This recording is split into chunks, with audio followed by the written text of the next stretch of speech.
Hi guys, James at RampantLionReviews again for you today with another beer review. For this one we are going to stick to Sweden and we're going to head towards Gothenburg once again, Göteborg you should say in Swedish, which as I've told you many a time is the craft beer city when it comes to Sweden. There's a hell of a lot of activity going on up there. For this review though, we're going to return to a brewery who you've seen me review a number of things from, and this is their latest beer through the Små Partiers in Stigbergets over here in Sweden. This one was released on the 16th of August 2019. So we're going to return to Stigbergets Bryggeri once again, and we're having a taste of the Mandareen today, which is a session IPA coming in at 4.5% ABV. And this one is a collaboration with Martin Mandareen, as he's known, who is an artist from Stockholm, an illustrator and artist, and he's quite well known in the graffiti and skateboarding scenes up there apparently. So yeah, kind of an interesting one this, and you can see of course that the artwork on this is a little bit different from what you would normally get with Stigbergets. But we know with Stigbergets they're very good at IPAs, and it's always cool to try the new things that these guys are releasing. So I hope you guys enjoy my take on this one, and I'm curious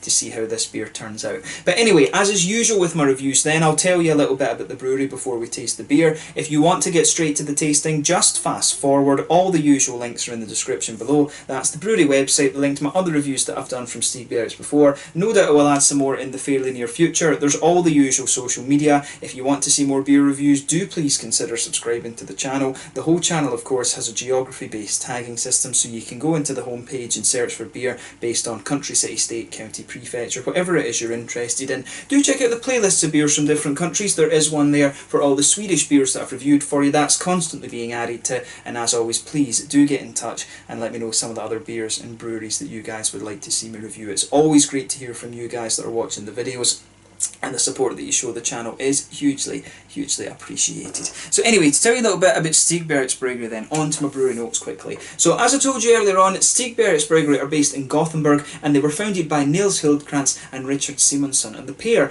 own two bars that share the one kitchen, and this is Bar Kino and the Hagebjörns Cafe, which can be found on Linnegatan in the city, and both of these opened back about 12 years ago now in 2007. But originally the idea was to brew a few beers that they could sell in the bars, and this led to them kegging the beers and then selling them to other pubs before they finally started bottling their beers in November of 2014. But the original beers were apparently mainly English and German styles, but more recently of course they've been expanding into the more hoppy American beer styles, and that's of course what they became famous for. But the original head brewer was Ole Anderson, who is one of the co-owners of OO Brewing, which is another brewery that you really need to check out, and they're going through quite a big expansion at the moment, so we'll see more of their beers at some point soon I'm sure. But he has since been replaced by Barnaby Struve, who was the vice president at Three Floyds, and he brewed for them I think for around 6 months or something like that. He came over to Sweden for. But they've also recently opened up a new brewery at Partihallarna where they can brew 5,000 litres at a time, and they're also beginning to work on sour beers now as well. There's been a good few of those released now. I think they've been working on those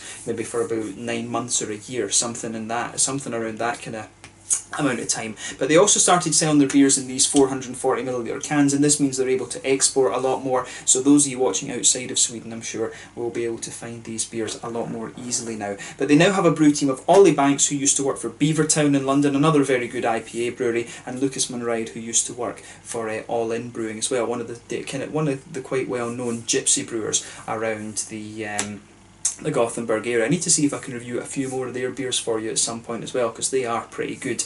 But yeah, that's all you really need to know about Stigbergets just now. The famous beers from these guys of course were the GBG Beer Week 2016, I want to say. I always mess up the year. The Amazing Haze, and of course you've got the Narangi, which was Ole Anderson's one with OO Brewing as well. You know, these were the New England IPAs that really kind of kick-started everything in Sweden, along I guess you could say with the New Sweden IPA from Uppigårds as well. So a very good brewery this one in my experience, well known for their IPAs and things, but when they do an attempt at you know, a stout and things like that, they always seem to do it pretty good. So I would quite like to see a couple more stouts and things from this brewery over the next little while. It'd be cool to see them experiment a little bit more with other styles, not just IPAs and sour beers of course. But yeah, like I said at the start of the video, this one is a collaboration with Martin Ander, who's known as Mander, and he's an artist and illustrator from Stockholm, known in the skateboarding and graffiti scenes up there. But yeah, that's all you really need to know about Stigbergets and the beer for the moment. If you want to learn a little bit more, of course, you can check out the brewery website, and you can follow them on Facebook and Instagram and stuff like that as well,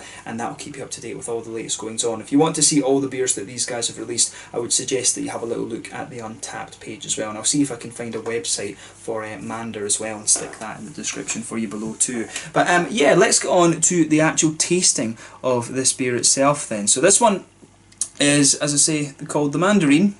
It comes in at 4.5%, and I have to say the artwork of this one is kind of pretty cool. I don't know if they're smuggling orange through the fence or something like that. It's pretty cool. But yeah, nice artwork on this one. It would be cool actually to see him doing a few more things for Stigbergets. I don't know if that's the purpose of the collaboration, to kind of celebrate that he's going to be doing some of their artwork or something like that. I don't know if this is a one-off or if it is going to be a bit more regular, but nice artwork on this one, I have to say, and it's cool to see the brewery is giving some artists a little bit of publicity and things like that. But yeah, 440ml can, this one. Doesn't really say anything else on the sides here, but you know, nicely presented. So let's get this out, and we will get on with the tasting then. You can smell some of those lovely hoppy notes as you open this one up. I'm wondering what hop this one is. I wonder if there's a little bit of mosaic or something in here. I got a nice little bit of a kind of orangey note coming out of this beer, but it was also a little bit kind of pineapple-y or something as well. But yeah, as you can see with this beer, and as you would expect from an IPA, it's poured a nice kind of bright colour, this one. If I hold it up to the light, this is more of a yellow than an amber colour, this one. You can see there's a solid finger of a, I would say, quite bumpy white head on this one. It's not even kind of cream coloured or anything, it is a perfect white head on this one. One or two big bubbles sticking towards the side of the glass, and a few little ones just heading up towards the bottom of that head there. If I put my fingers behind the glass, you can see this beer is pretty hazy, but not quite as hazy as you're going to get from some of these beers actually. But yeah, looks pretty nice. So let's take a closer look at the aroma then and see how we get on. Nothing overly surprising about this beer in terms of its appearance. Oh, that smells nice. Now I'm trying to think what hop that could be in there. I think there's a bit of Simcoe in here, to be honest with you. I think maybe Simcoe and Mosaic in this one, to be honest. I always like playing guess the hops with these beers, of course. I think Simcoe and maybe a little bit of Mosaic in here. I could be completely wrong, right enough. I always just like playing guess the hop with these beers. But yeah, overall I would say that this beer really leans towards the tropical side of things. You've got a nice little bit of a sort of a slightly passion fruity note to this one. You can smell that it's a little bit darker than you would normally get from a mango or something like that. So there is a little bit of passion fruit, a little bit of mango. You've got some pineapple-y notes in there as well. It's not really apricot-y or anything like that. It's mainly pineapple-y and yeah, mainly pineapple-y, little touch of mango in there, and a little bit of that passion fruit as well. So mainly it's a kind of tropically smelling beer, this one. I want to say that there's a little bit of a kind of orangey note to this one as well, a little bit of a juicy kind of tangerine note too. So I do wonder if there's a bit of Mosaic or something in here. I do suspect it's Simcoe and Mosaic that's in this one. Could well be wrong, but that is what's kind of going through my head at the moment. Otherwise it could be some other hop like, I mean, El Dorado might be the other one that could give you some of these sort of juicy notes, or I think Girillo, can Girillo give you that? Girillo can give you some of these nice kind of juicier tropical fruit notes, but I don't know how popular that is over here in Europe. I think it's getting more popular over in America, along with Sabro's the other one that's getting popular too. But yeah, Idaho 7 could be the other one, I don't know. But yeah, for me, nice tropical juicy IPA, juicy session IPA, this one. A little bit of a tangerine orange, like I said. So it almost smells like a little bit of an oily, fruity quality in there too, which is nice. So on the hoppy side of things, then on the green side of the hops, I would say this beer does have a good little bit of a floral character to it, but at the same time it's well balanced with the grassy side of things. So the green side of the hops in this beer for me are actually quite well balanced. It's not overly biased towards any particular one thing, and I like that about the beer. I do like that when they're nice and balanced. Maybe a teensy little bit of earthiness in the aroma as well. In terms of the malty side of things, pretty much it's a sort of white bready kind of quality. There's a little bit of a biscuity note in there. Maybe there's a bit of a kind of oaty smoothness to the aroma as well. So just yeah, just pay attention to the aroma of the beer a little bit. Check it out, as I always say, before you have a taste of the beer. But to me, this comes across as just a nice kind of tropically and tangerine juicy IPA. So yeah, enjoy that for yourself, and just and before you taste the beer. But let's have a taste of this one then and see how we got on. This one is the Mandareen, a session IPA at 4.5% from Stigbergets Bryggeri in Gothenburg, brewed in collaboration with Martin Mander, the artist from Stockholm. Let's get stuck in. Slange, skål.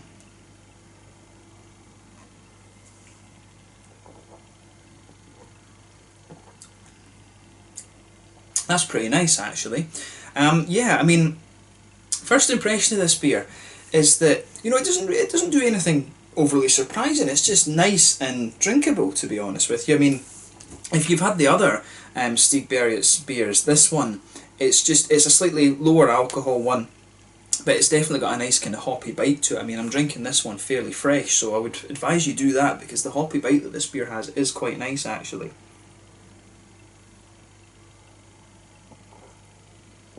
And actually, when I taste this one, the sort of bite that it has up front does remind me a little bit of some of the old Beavertown beers that I've had before. So I'm guessing that'll be Ollie Banksy's touch on this one, the old Beavertown brewer. It does have that little bit of a bite that you used to get in the beginning from things like Tropicana and stuff like this at Beavertown. But yeah, I definitely like how that one comes across. You know, thumbs up to them. This is a solid beer for a session IPA. This is pretty damn good. It's not really doing anything new that you wouldn't expect from this style. It's just pretty well done. But there's so many New England IPAs out there these days. It's quite difficult for them to stand out, to be honest. Just because, well, one, the amount of competition, the amount of breweries doing these, and I mean, there's only so much you can do with this style. You can do them with different hops, you can play around with the malt base a little bit, and there's a few different yeasts. I mean, the New England IPA's been around for a little bit. I'm just waiting to see what the next kind of fad is when it comes to IPAs and things. Are the West Coast's going to make a comeback? Are the Black's going to make a comeback? The fake IPAs seem to be pushing in a little bit from Norway, of course, as well. But yeah, so let's break the flavour of this down a little bit then. So, middle of your palate, you can feel that nice sort of white bready kind of wheaty quality, just blanket in the middle of your tongue. When you move a little bit further in from that, there is a little touch of a slightly oaty creaminess to this one, which is quite nice actually. I do like the way that this beer makes the transition. It has a little bit of bite in the beginning, like I was saying, but then it just smooths out quite nicely. You've got a little bit of that wheaty quality in there, some oaty kind of creaminess too, and a little bit of a biscuity sweetness in the centre of your palate also. So I do like how everything goes together in this one. I like that about this beer. So the malt base, nothing overly, nothing overly surprising about it. It's quite nicely done, and I do like how it smooths out. So yeah, and it's a bit lighter, which is what you'd expect from a session IPA. So yeah, on the hoppy side of things then, back corners of the palate, there's a little touch of earthiness there, which does make me suspect there's maybe a wee bit of mosaic in here, but going by the fruity side of the beer, I'm not actually quite sure. But as you come further forward from that earthy part on the back corners of your palate, you can get some nice floral aromaticity towards the front corners of your tongue. Then round the very front curve of the palate, it's just a little bit lighter and more grassy, and then behind the front curve of the palate there, that's where you get that little oily bubble where those juicy fruity esters start to push their way out of the beer. For me, the green side of the hops in the flavour, it really leans more towards the floral aromatic side of things. But like I say, on the fruity side of this beer, it's actually the tropical fruit has a bit more pungency to it than it did in the aroma.